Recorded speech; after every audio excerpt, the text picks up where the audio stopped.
What's good, people? This is SimFBallCritic, and we're taking a look at a play here in Madden. And this is my part 2 to my series, why I expect simulation out of Madden. We're going to let this play run one time at full speed, and then we'll go back and break it down. And this is clear evidence right here, folks. This is why I expect Madden to produce a simulation. The reason being is because there are things in this game that is being simulated well. The problem is, and where the problem lies, is it doesn't replicate well. And understand what I'm saying. When I say that, what I'm talking about is the fact that the game is simulating the situation, but it falls short with replicating the way it should really be. Like, look at this right here. This looks like what should be a tandem pass block, but it doesn't happen.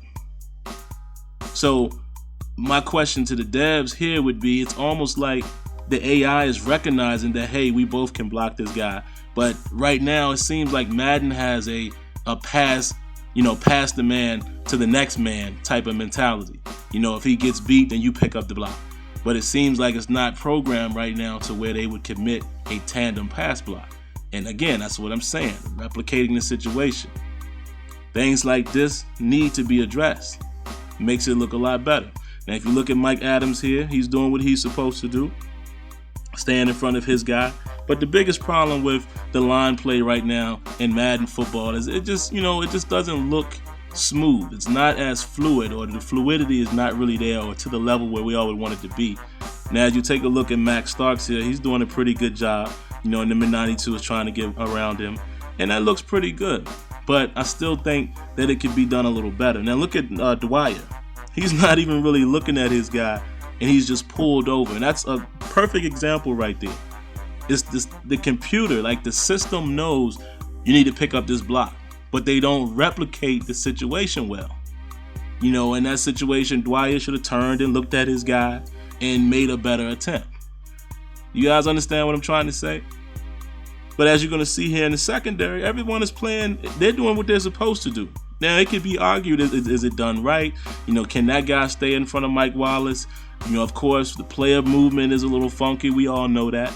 But in theory, what you see here is the game is playing out the way it should play out, but it doesn't replicate properly. It could be replicated a little better. Now, this scenario right here, look at this interaction.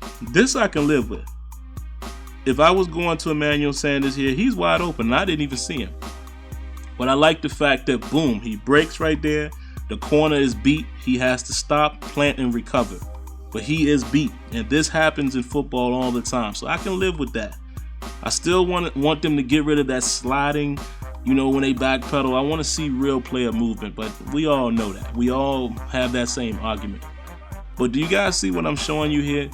This is why I expect simulation out of Madden, because they show you that it can be done. But now they have to focus on the details.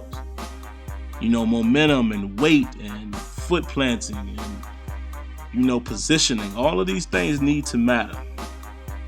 If they can get these things to matter, they'll have a great product. But until they do that, we'll all still complain about it not being a true-to-life simulation. All right, let me know what you think.